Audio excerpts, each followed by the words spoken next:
Back to Mobility Matters. I'm your host, Javier Betancourt, Executive Director of the Citizens Independent Transportation Trust. We're the quasi-independent agency of Miami-Dade County charged with overseeing your half-penny sales tax for transportation. That has been in place for over 20 years. A lot of great projects have been funded by both the county and our wonderful municipal partners with that half-penny. To learn more about your half-penny and the projects, programs, and services it is paying for, please visit our website, miamidade.gov/CITT. You could also learn more about our organization. So as I've said, we have partnered with multiple county agencies on multiple projects, programs, and services. One of the most exciting projects that we have funded was the expansion of Metro Rail to Miami International Airport, to stop at the Miami Intermodal Center, of course. And so I'm so excited to have here today one of our key partners, the director of Miami International, I should say director and CEO. Let's get it correct. Of not only Miami International Airport, but the entire aviation department. Because in addition to MIA, you also oversee 4 general aviation. That's correct. Which we'll talk about. So Ralph Cutié, Mr. Director, welcome to the program. Thanks, Javier. It's great being here. Thank you. So let's start there. Your job as Director of Aviation is to oversee what? Well, I oversee basically the operations of all what we call the Miami Airport System, which is Miami International Airport. And as you mentioned, the 4 GA airports, Opa-locka in the north, Miami Executive, formerly known as Miami in the south, Homestead Executive Airport in the south. And also we have a training and technical airport, what we call TNT, which is what used to be called the Jetport out in the Everglades. So it's the overall Miami Airport System that falls under our purview. And how long have you been the director? It'll be 4 years in June. 4 years in June. Okay, congratulations. That 4 years as director of airport is like 40 years. Another it's like dog years. It's a long time. Yeah. But you're still smiling, and I know you're one of the most beloved people at the county. Everyone knows you. Everyone loves you, and that is in part because you have spent your entire career there. And in fact, I believe you started at the transit department. Tell us about your career at the county. Well, I've been with the county now about 34 and a half years. I started in 1990 with what was then Miami-Dade Transit, which is now DDPW. And I started out as a scheduling engineer. I was a project control engineer on the, my first project out of the chute was the Metro Mover Extension Project. Right. Vertical and Omni loops, right? Correct. Yeah. I worked on those, and it was a very exciting time. There was a project that was finished $20 million under budget and on schedule, which is rare for county projects. And just got my teeth on transit for the first 16 years. Then I spent about 5.5 years with the Office of Capital Improvements, working on the county's general obligation bond program and on the county's miscellaneous construction contract programs. And then from there, we ended up being consolidated into what was the Internal Services Department, ISD. I was there a couple of years. And then the last 12 or 13 years with the Aviation Department. So I've progressively worked my way, up the county ranks, et cetera, to where I'm at now. And your expertise, as I understand it, is really project management, kind of contract management, construction, basically getting things done. Correct. As efficiently and effectively as possible. That's my background. Is basically my entire career with the county has been managing projects in engineering and construction, from the design phase all the way through the construction phase and the commissioning phase after. So that is my background. That, construction claims, project management, scheduling, that type of thing. And so with everything going on at all of your airports, obviously that skill set comes in very handy, right? I mean, sure, very much so. It's a never-ending series of construction projects. Yeah, I mean, we kid around that our airport is basically one big construction project where you happen to fly planes in and out of. So obviously we're going to talk about MIA. So before we get there, let's talk about the other general aviation airports. I don't think people know as much about them or appreciate how important they are. So let's talk about some of those and why they're important to our local economy, to Miami-Dade County, and maybe some of the major highlights going on there. Sure. Let's use Opa-locka as an example. Opa-locka Airport is, I believe, the second busiest GA airport in the entire nation after Teterboro when it comes to fuel sales. So we have a lot of our private traffic comes into Opa-locka, especially during our special events, things like Formula One, Art Basel, when we have Super Bowls, things of that nature. You have a lot of private traffic that flies into Opa-locka Airport because of the connectivity to, for example, the stadium and the beach, et cetera. So very successful over the last 10, 15 years. Opa-locka has been developed, but we have multiple fixed base operators, FBOs, that do very well there and really impact the economy positively, create a lot of jobs, et cetera. So I mean, it's not just MIA. All of our GA airports are very valuable. Down south, Miami Executive, also has a number of fixed base operators as well. We are currently expanding, and we have leases in place and leases that we're currently negotiating that we've already had approved to develop also Miami Executive, which again we still call that Miami at the airport, and that's going very well. So we, with Commissioner Robert Gonzalez's support, we're expanding that as well. So all of the GA airports feed into what we call the airport network, the airport system, and it's important because it's not just MIA. I mean, it's all of that private traffic, all of those MROs, maintenance repair operations, and FBOs in those airports contribute to the local economies. They create jobs. And, we're very proud that we are able to positively impact the economy in that way. Yeah, and I have had a couple of experiences at Miami Executive. One, the one flight training course I took on a really tiny old Cessna. Right. And then I remember the training instructor handed me the controls and he said, land it. He's like, you haven't taught me how to land it. Are you crazy? I've never been so scared in my life. You're braver than I am. And he did land the plane. I refused to try. And then I also did parachuting. I forget what that's called at this point. And my daughter has done that out of a flight there as well, and somehow survived that as well. So thank you for running a safe airport. My wife appreciates me coming home safely. Sure. But actually, what I'm really passionate about is MIA. And I say that not only because of how important it is to our local economy, right? I'm pretty sure the number one economic engine in Miami-Dade County, both because of the tourism, which we depend on, but then also, the cargo and the trade that is also key to our economy. But I will tell you, my dad spent his entire career living in Miami, working at the airport. Wow. He worked for Eastern before they went under. He worked for Pan Am. Wow. Before they went under. I think my dad is bad luck. And then he ended up working for United and transferring to Denver. But, I always had this fascination with the airport because my dad worked there. Sure. And so I had really great feelings about it. So let's talk about MIA. It's got a lot of great things going for it. Mm-hmm. It's ranks high across a number of categories. Show off some of those statistics for us. Sure. So you mentioned we are the county's number one economic engine, maybe even the state's number one economic engine. So MIA represents a $118 billion economic impact and 700,000 plus jobs impact to the region, the county, and the state of Florida. 1 out of every 4 jobs in the county are somehow related to Miami International Airport. So that's a big economic impact. And we've had, over the last several years, very successful, and I'll share with you some of the numbers. I mean, we just completed our 3rd straight record-breaking year in passenger volume in our airport's history. So we had nearly 56 million passengers that we moved this past year. To give you an idea of context, we had, prior to the pandemic, almost 46 million was our best year in 2019. And over the last 3 years, we've had 50.7, 52.3, and 56 million this year. So 3 straight record-breaking years of passenger volume. That's incredible. We are the fastest growing airport in the metric of seat capacity, which the industry uses to predict future passenger volume. So that's great news on our end. So what does that translate to in rankings? So we're the 2nd busiest airport in the United States for international passengers. We're the 10th busiest airport in the United States for total overall passengers. Internationally, in those same categories, we're the 25th busiest airport for total passengers in the world and 33rd busiest airport for international passengers in the world. So again, I always kid around about this with the mayor because she likes to brag about that when she speaks in the public, and I give her a lot of credit because she's our biggest fan and our biggest supporter. But when she says we're one of the busiest airports in the world, she's spot on. We're one of the busiest airports in the world. And I can tell you just in flights, we no longer have a peak and non-peak. Now we're like peak and super peak because of the numbers we're putting up. So right now, during normal peak time, we're at about 1,100 flights almost a day. When it gets to the holidays, Thanksgiving, Christmas, we get into like 1,300 plus flights a day. That makes us, during those times and overall during the year, 9th busiest airfield in the entire United States, 12th busiest airfield in the entire world. So again, that's just based on number of flights incoming and outgoing, passenger and cargo. So those are tremendous numbers, and that kind of yields to that economic impact. On the cargo side, we've had our 5th straight record-breaking year of cargo volume. We had just about 3 million tons that we handled this year.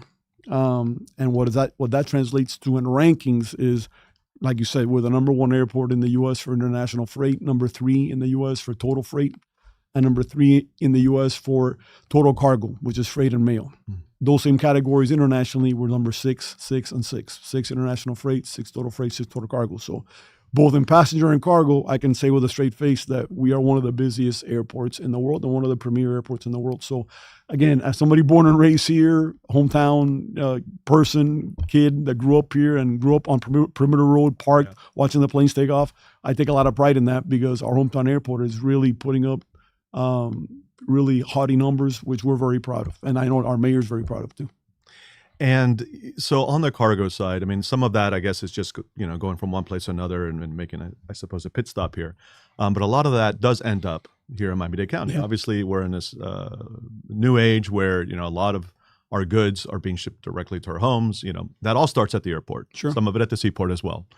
Who I know is, and you and the seaport director, we're great friends. Are great partners, right? Great friends. Because those two work in concert together. A lot of that stuff ends up in warehouses in Doral. We have one of the greatest warehouse infrastructure, certainly in the country, if not the world. So how does that kind of interplay work out? The goods land at the airport, and then what happens to them? Once they land at the airport, I'll give you some examples. So, little known fact, 91% of all the flowers that enter into the U.S. enter into MIA.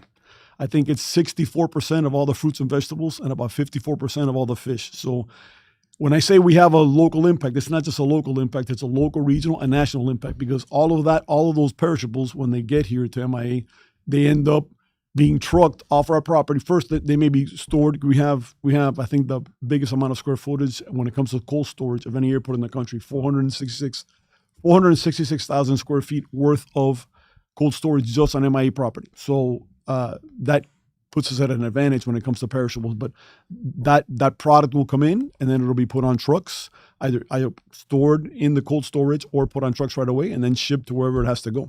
So it's a national impact that we have with the amount of perishables that we bring in. So cargo is extremely, extremely important to us, and we're looking to continue to grow our cargo operation.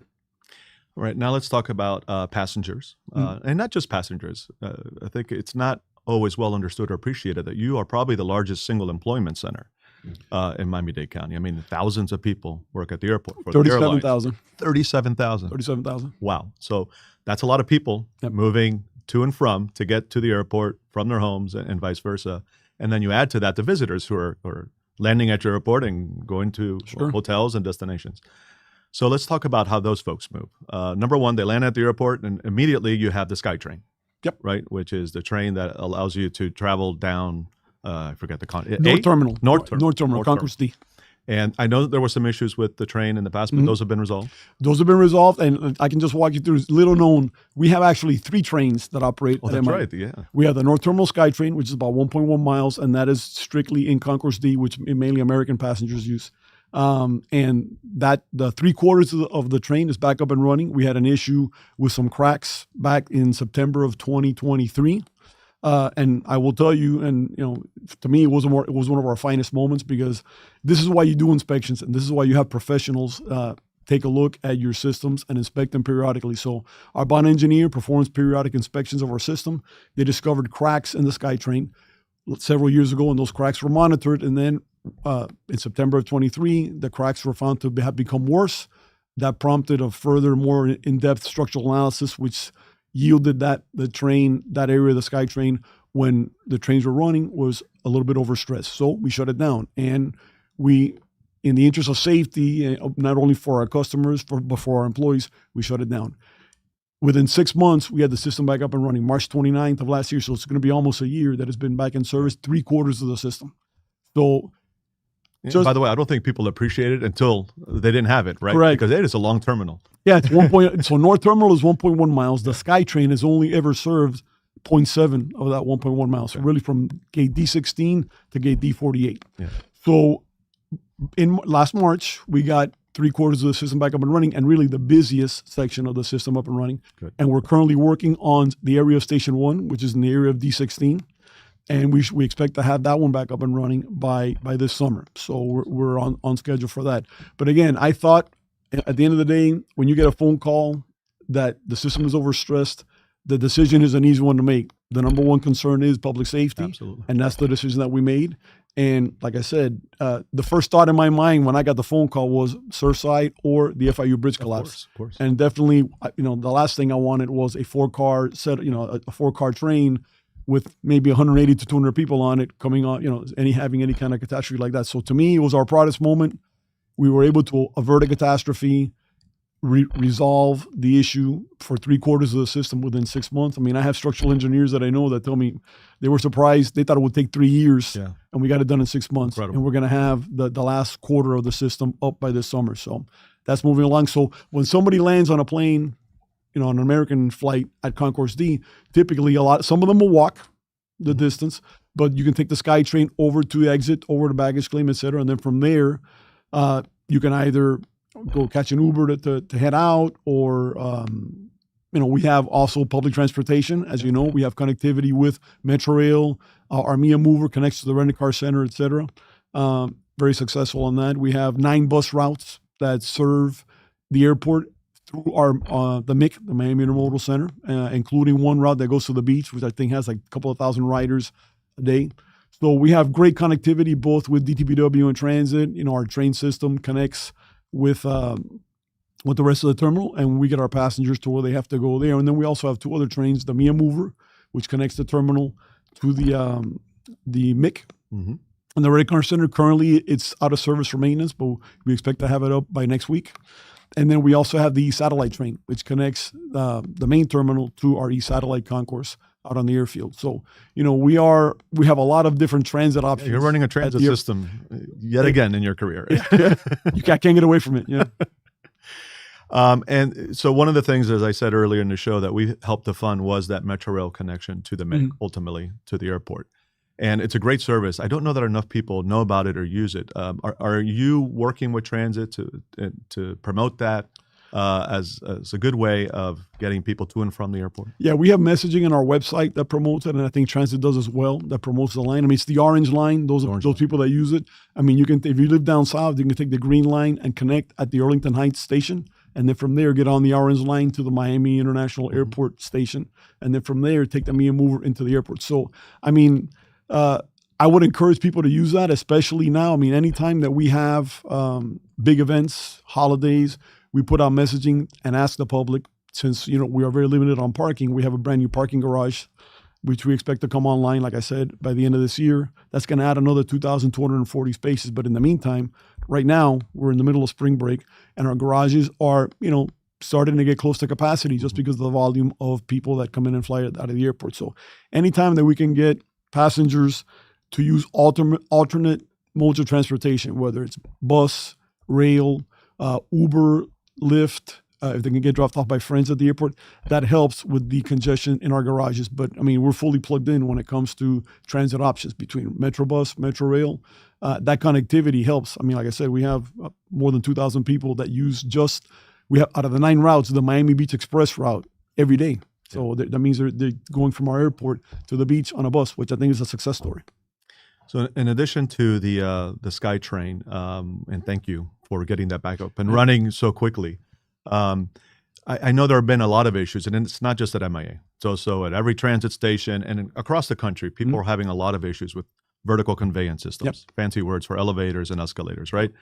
There aren't a lot of players in that market. There's a lot of backlog. So there have been issues, but the airport has really tackled that and has made a lot of progress. So where are we with escalators and elevators? Sure. I mean, that is a really, to me, a success story. And I'll give another shout out to the mayor because she was very supportive of adding additional resources. We have contracts in place now that total nearly $700 million just for elevators, escalators, and moving walkways. So to give you a little perspective, the county overall has about 1,200 conveyance units, what we refer to as conveyance units, which is elevators, escalators, and moving walkways in all of their facilities. 616 of them are at the airport. So more than half of all the county's conveyance units are at the airport. And I promise you, none of the other county's facilities take the same wear and tear than we do because we're a 24/7 operation with, as of last year, 56 million people coming through our facilities. With heavy luggage. Luggage, et cetera. So there's a lot of variables. So last year, at around this time and during the holidays, we were at about 85% operational and 15% units out of service. In just this last year, these past holidays, we were at over 95% operational and only 5% out of service. And the good news is that the 5% that were out of service is because they're either being modernized, which is the term of art in the industry for a replacement, or they're being undergoing a major repair, or they're undergoing a major maintenance cycle. So the 30 more or less, I get a daily report, which I read religiously at night, which tells me the number of units that are down every day. And I think yesterday we had 30 units down out of 616. I would love to have it at zero. It'll never be zero because units are always going to be worked on and being maintained, et cetera. But to have our units at 95% is very good. And to have that improvement of 10% over last year's out of service, I mean, that's a huge win. And again, we're making progress. I already see the traction. We're getting traction on it and the success. We've already, I think, modernized, which is another word, like I said, for replacement. 33 units have been modernized. We have another 4 or 5 that'll be coming online now. And the cadence we've established is 30 modernizations a year, along with all the major repairs and all the annual maintenance work that has to be done. So we've already seen a significant improvement. Our airlines, who are our biggest, the people that we have to make sure, them and our customers, they see it because they tell me they see it. They see the improvement, and we continue to get traction on it. So that's been a success. I can tell you it's a nationwide issue. Absolutely. Because I know other airport directors deal with it. When I travel to other airports, I see units down, et cetera. So it's not just something that's endemic to MIA. It's industry-wide. But as you said, we're tackling it head on. And again, with the mayor's support, we're making unprecedented investments in that specific touch point. Not kicking the can down the road. Nope. Yeah. It's funny. Sometimes I ask my guests, what books are you reading? And they said, some novel or some self. You're reading conveyance reports at night. So. I'm reading conveyance reports at night. Yeah. Very important. So I don't think you ever really are off the job, right? This is a 24-hour, 7-day. It's a 24/7 job. Yeah. Yeah. Because the airport never sleeps. The airport never sleeps. Yeah. I mean, literally. Yeah. It doesn't. It doesn't. I mean, and that's just, it is what it is. I mean, we have operations going on all the time. And I'll get a call at 2 or 3 in the morning because something happened, and that just goes with the job. But the good thing is that, like I said, we are making progress, and we are not shying away from any of the complaints. Right. We are addressing each and every complaint head on. Whether it's bathroom renovations, elevators and escalators, loading bridge replacements, our capital improvement program. We have a focused plan that addresses each and every passenger touch point, and that is currently in progress. And the very ambitious, $7.5 billion capital improvement program. Let's talk about that. Sure. So we have right now what we call it's a $9 billion program, which is a combination of modernization and our capital improvement program. So I've already touched on some of the points. $1.7 billion of the $9 billion is what we call modernization, which is really deferred maintenance and things that we need to modernize. For example, all of our loading bridges. We have 126 loading bridges. We're replacing all of them, and starting with we've already completed 32. 2 of them are glass. And we've gotten such good feedback on the glass. We're going to go glass from now on. So we just issued an TP to a company which is going to do the next 10 bridges, all glass. So in the next 6-7 years, the plan is we're going to replace all our loading bridges. That is the first touch point a passenger sees when they get off an aircraft. Yeah. We have a very, very robust restroom renovation program. I know Glenn loves to kid around about this. We have 447 restrooms in the terminal. Jeez. So the first 206 are currently underway. Phase 1 of the renovation program is fully engaged. We've completed 48 of those are done.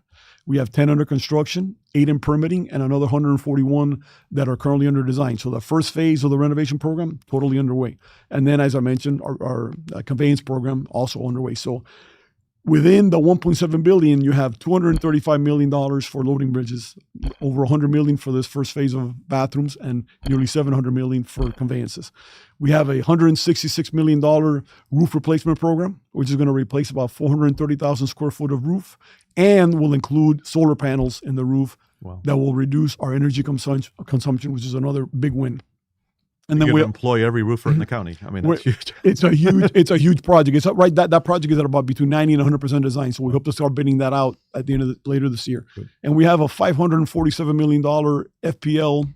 It's a tariff-based program with FPL that our board approved last year, which is going to replace all of our aged electrical infrastructure, backup generation systems, feeder cabling systems, switch gears, et cetera. So that's just $1.7 billion for modernization, and then we have the remaining of the $9 billion, $7.5 billion for capital improvements. So that is more than 200 projects, which will add concourses, expand concourses, modernize terminals, etc.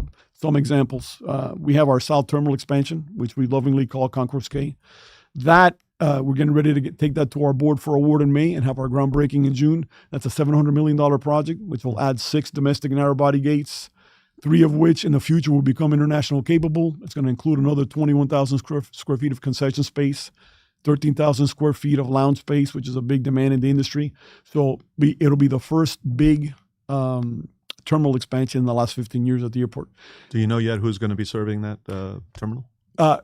No. Which airlines? No, okay. not yet. To be determined. That's to be determined. But that concourse will also be used as an empty chair, because once we've done that, we can move forward with other capital improvements, demolition of other terminals, move those airlines over so we can build those. So it's all being phased so we can not impact the operation. And that's really the biggest challenge that we have is running and maintaining one of the busiest airports right now in the world while implementing a $9 billion modernization and capital improvement program. And that's really the challenge. I think Jose Abreu, when he was airport director, used to say it's like trying to change the tile in your shower while you're taking a shower, right? Yeah, you took the words out of my mouth. That is one of my favorite quotes ever, and Jose and I are friends, and I kid around about it all the time. That's exactly what it's like. It's changing the tiles in your shower while you're taking a shower, because we got to continue to operate. We don't have the luxury. We're landlocked. We're on 3,300 acres. We don't have a lot of room to grow east or west, north or south. We got to work with what we have. It's a very efficiently designed airport that you use and maximize every bit of space. Every inch. This isn't Denver where you can sprawl out over acres, right? No. This is the land we have, and we have to make it work. And we have to make it work. I mean, we would love to have 3,000 or 4,000 more acres. I would give it. I don't have to have that, but we don't. So we have to work around it. Another little bit of perspective. The Pentagon is the biggest office building in the world, 6 million square feet. We're 10 million square feet. Wow. 8.5 million of that is air conditioned. The other 1.5 million is ramp space. So, and I promise you, the Pentagon doesn't have 56 million people coming through it every year. So again, that's the challenge, is to continue to do what we're doing and continue to modernize, continue to improve all those passenger touch points while we continue to operate and make sure that our airlines are taken care of. It's truly a city within a city. It is. And so as a city, you even have a hotel. So I know that the hotel is also undergoing some major, I don't know if it's a renovation or complete replacement. We have we have a brand new hotel, which our board approved. I think it was about a year ago. It's with a private developer. It's going to be a Westin hotel, 546 rooms. It's going to be on 1.8 acres of land directly across from the new parking garage that we're building right now. Okay, so it's not where the current airport No, is. Okay. No, the current airport hotel, we're keeping it for now. Okay. And it's been renovated. All the interiors have been redone, spruced up a little bit because it's at 90% occupancy. I mean, a lot of people use it. Couldn't find a more convenient hotel if you're traveling, right? It's right there. Yeah, it's right there in Concourse C. But the new hotel is going to be really a jewel because it's going to have 546 rooms, 26,000 square foot business and conference center, fitness center, spa, 4-star restaurant, really a state-of-the-art hotel, tremendous amenities. And the developer is a joint venture between Jeffrey Sofer, Stephen Ross, the owner of the Dolphins, and George Perez, the owner of Related Group. So these are all individuals big names that are very experienced in developing hotels and resorts and things of that nature. So that's their expertise. And we're excited about it because it will change the look. That, along with our new parking garage, will change the look of our upper drive. When people are coming up and entering the airport on Central Boulevard and coming up to our upper drive, it will totally change the look. It'll give us a real signature Miami look because you'll have a brand new parking garage to your left that will be clad under a separate contract in stainless steel with a very art in public places design, and a brand new a brand new hotel that'll have neon, etc. Very, aviation branded. It'll totally change the look of people coming in. And I think that helps, because right now when you come in Central Boulevard, it's not a lot that catches your eye. Yeah. This will be something that really, screams MIA. Right. And so as if running this major city isn't enough, you've also been tasked with exploring this new technology called, I want to say eVTOL. Let me see if I get this right. Electric, vertical, takeoff and landing, also known by some as urban air mobility. Yep. So that's really exciting. It's not as far out as maybe some people might think. And I know Miami in general wants to be kind of on the leading edge of this. And you've been kind of tasked with exploring this. So where are we with eVTOL? Sure. So, explain to people a little more about what exactly it is and what it takes in terms of infrastructure and where are we? These are vehicles that carry anywhere from 5 to 7 passengers that can also carry light amounts of cargo. And they're electrically powered, so they're very good for the environment. Depending on the design, there's 9 or 10 different manufacturers, all with each individual designs. But each aircraft has X number of engines, or some have 14, 10, whatever. And what they do is they can take off vertically and land vertically in a very small area. It's like a large drone. Correct. Right. That's a very good analogy. It's like a large drone, and there's two models. There's an urban air mobility model, which is within a city, and there's a regional mobility model, which can take you from city to city. So, for example, on the regional model, you could go from Naples to Miami, West Palm Beach to Miami, Key West to Miami, etc. And you beat the traffic getting to where you have to go. And the way these things work, they're very energy efficient, and they can get you to where you want to go faster than you have to go on the streets. And it would also help take traffic off the street and reduce congestion. So it is the wave of the future. It's a very exciting technology. We're totally on board with it, and we very much support it. So we've identified a couple of sites at the airport, one right near the MIC, which potential sites for a vertiport. A vertiport is essentially where these vehicles would land and then recharge. Okay. And there would be the charging areas would be all open source, universal, so you can have multiple different vendors or technologies use them.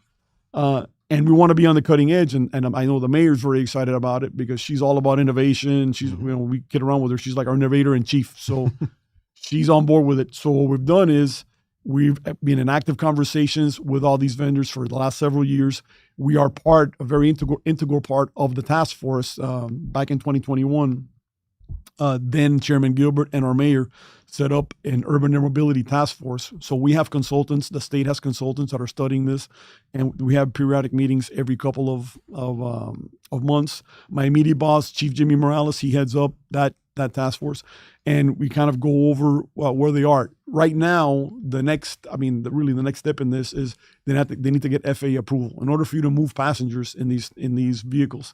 You need to have approval from the FAA. So the FAA has, a pretty lengthy approval process. I mean, obviously safety is paramount, so that has to be taken into account. But you can also use these vehicles for cargo as well. So again, like you said, we want to be on the cutting edge always of that kind of technology, and that's the way with the future. People, I'm going to date myself. People my age call it like the Jetsons. You can just get in and go, which is very cool if you can beat traffic. I mean, imagine if you could land at MIA, and if you have to get to Key West, instead of driving, you can get in one of these things and you're there in half an hour, 45 minutes, as opposed to having to drive the 3 hours. So there's a lot of advantages to it. It's a cool technology. It's a clean technology, and we want to be really right there on the cutting edge of it. And it's going to happen, right? It's going to happen. Best guess, I hate to put you on the spot, when do you think this might actually launch? That's a good question. Are we talking 5, 10, 20 years?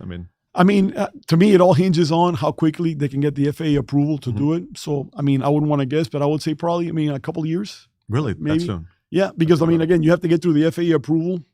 And then at that point, the next step is you have to identify vertiport sites throughout the county, because it's not just where they take off from. They got to land somewhere. I mean, these things are not going to be landing on the street. Sure. They have to land at a vertiport. So as an example, let's say if you were to have one at one of our sites at MIA, you could take it if you were to retro-engineer a landing site or a vertiport at the Miami Beach Convention Center, as an example. You could land on the roof of the convention center, right? And then from there, have that very quick connectivity to the beach for those that don't want to be stuck in traffic on the 836 to get there. So, I would say it's probably a few years away. I think some of the manufacturers are saying it may be sooner, but what we want to be, as an airport, we want to be positioned to be right there, kind of on the ground floor of it, so that when it takes off, no pun intended, that we're right there, along with them. So that's amazing. So the technology is basically ready. They just need to get the permitting and then the infrastructure. Yeah, a lot of the things are designed, wow. and if you look at videos of them, they're extremely cool how they work, and ultimately, for now, they're gonna have a pilot, somebody to fly it. But ultimately, they're talking about them being autonomous. Yes. So there would be between AI and other technology, there would be basically like self-driving cars. You would have these things flying around. And I think one of the biggest things that they need to work out with the FAA is concept of operations, what they call ConOps, which is, these things only fly at about 1,500 feet, but our aircraft cross that threshold when they take off and land. So you have to work out how these things work with our aircraft. Not to mention helicopters, Correct. Drones that people are flying out there. Sure. We've seen a lot of issues with the drones in the Northeast. Yeah. A lot of conspiracy theories too. Sure. What's that? And if you look at what happened in D.C., obviously that tragedy, you want to make sure that you avoid any type of situation like that happening, which is why you have to really focus on the concept of operations. Absolutely. So very excited about eVTOL. Any other kind of emerging technologies that kind of you're working towards or exploring Sure. to make the airport even more efficient and help people get around? Sure. One of the things that we're exploring and we're taking a lead on is sustainable fuels. So the airlines, especially American, is really really focusing on that. We just recently at our airport, DHL and World Fuels entered into an agreement. So I think we became the first airport in the state, and I think it's first in the state or second in the state to have sustainable fuels. So we are currently, for the next couple of years, we're going to be DHL and World Fuels will be using sustainable fuels. So that was something that was a pretty proud moment, because we're taking the lead on an up and coming fuel technology, which the rest of the industry is pursuing, and we've taken that first step already. So that's one area that we're really taking a lead on. We're also taking a lead on when it comes to energy conservation. Over the last probably 10 years, we have had tremendous success working with FPL Services on energy conservation contracts. The contract that we currently have under our modernization program, which is the $547 million tariff-based program I mentioned, is going to replace a lot of our infrastructure with the latest net zero technology, et cetera. So that's something we're excited about. It's going to make our airport more energy efficient, which is great, but also really harden our infrastructure to avoid having any power outages. I mean, anybody will tell you power outages and airports is a bad mix. So anytime we lose power, that means it's a major impact, not only to our airlines, customers, everything. So we want to make sure that our infrastructure is hardened. And that's why that program is so important, not only from the energy efficiency perspective, but from the resilience perspective as well. I can only imagine the size of the emergency generators you have at the airport. They are probably the size of your house. When I mention generators, right? People think it's like something you hook up to your house. No, they're huge. So let's end on something fun. We only have a few more minutes. You mentioned major events, and we have an enormous event coming to Miami in the near future, the World Cup. Yep. And it's such a proud moment for our community. Very. But also it's going to tax our infrastructure. And so all these folks are going to come in, presumably, through the airport. Yep. I imagine that the airport, together with the other county agencies and other partners, are working on some kind of plan to help move those people. What's going on with FIFA and the World Cup? Sure. So we are very much engaged with the FIFA folks. Alina Hudak, who used to work with the county, is a dear friend. Person. She is right now the president of the FIFA here, and she's handling that for them. And we are totally engaged with her team. As a matter of fact, a couple of days ago, our team had a meeting at the Biltmore with the FIFA folks, and we got high praise. We were recognized for how well prepared we are. So we have multiple meetings a week on FIFA. So we're way ahead of the June 2026 date compared to other airports around the country. What we're expecting is anywhere from 700 to 800,000 more passengers during that time. That in itself is not something that we're not familiar with. As an example, last Thanksgiving, we had an additional 1.9 million passengers during a 1 week period or 8 day period. Everyone visiting their family. Exactly. During the Christmas holidays, we had a 3.1 million uptick in passengers. Gosh. So, and that was during a 10-day period. The FIFA uptake is going to be 700,000 to 800,000 additional passengers within a 2 week period spread out. Right. So, I mean, it's not something that we haven't dealt with before. We've had special events during F1, Art Basel, the Super Bowl.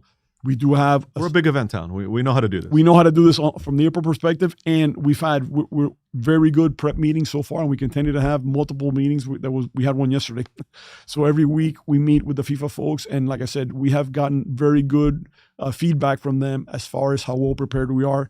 We'll be working with Customs and Border Protection with CBP on lanes so that the people that come in will be able to get through their lanes. We're going to have our own terminal operations staff guiding people through the terminal so they can get to where they have to go quickly. So we've already taken steps and along the way planning for this so that we're ready in June of 2026. It's going to be a huge event. I mean, it's a very proud moment. I know that locally here, the mayor and others worked very hard on bringing FIFA here, and I know you have to submit an application. And I think it's a great thing. We're going to, host 7 games, including, a runner-up game and a quarterfinal game, which is great. And it's going to be a very great economic impact also to the community as well during that time. In a moment of pride, right? Yes. I mean, this city has really grown up into a world-class city, and we wouldn't be landing the World Cup if we weren't there. Yep. And a big reason for that is this amazing airport, right? So another thing to be proud of. But I have to ask, okay, so like me, you're a Cuban with a French last name. Correct. But you were telling me earlier you also have some Spanish and Italian heritage. Yep. So World Cup, who are you rooting for? It's funny because I work And an American to boot, by the way. I work with a lot of soccer fans. I'm really an NFL and college football Same fan. here. But I would say if I had to pull, I would pull for FC Barcelona. Okay. You know, Yeah, yeah. because I have friends of mine that like that team and like them a lot. So I would probably pull for them. But I mean, if I will watch the games. My son, my youngest, is a huge soccer fan. Right. So I'll probably watch some of the games with him just to spend time with him. But I mean, I just think it's great to have the event here. Absolutely. No matter who wins. Absolutely. It's I gonna be know exciting. it's going to be an exciting time. Yeah. Well, Mr. Director and CEO, I want to thank you not only for appearing on the program, but for everything you do, for your Sure. career of Thank public you. service, for taking on those very difficult challenges at the airport head on and making great, rapid progress, right? Thank you. I know it Thanks, isn't Javier. easy. So any parting words you want to leave, anything you would Sure. like to tell What I'd like our to tell audience? everybody is that, take pride in your airport. We are working very hard, and the call to action is join us. The airport's going to be, our airport, our hometown airport is going to be transformed over the next 5, 10, 15 years. It'll be unrecognizable. And we already see those things happening, and everybody's working very hard to make that happen. So what I would say is, join our team, advocate for us, because you have a team that's working very hard, and you're going to see the difference. We already see the difference. And over the next 5, 10, 15 years, you're really going to see our airport transformed into a world-class airport. Fantastic. And I know it's in very good hands with you and your team. So Thank you so much. Keep up the great work. Sir. Thank you. Thank you, Javier. Folks, that's all the time we have here on Mobility Matters. As you can see, we have great guests, so please continue to join us here every other Thursday. I think we're moving our time slot from 9 to 10 now to 9:30, 10:30, so half an hour later, but that'll give you a chance for a second round of coffee. Again, if you're interested in learning more about us, please visit our website, miamidade.gov/CITT. We do have several vacancies on the Independent Transportation Trust. So if you're interested in becoming a trust member, please, you'll find an application online. Please apply. We'd also like to thank our partners here at Miami's Community Newspapers for continuing to host and produce this program. Couldn't do it without them. With that, please have a wonderful day.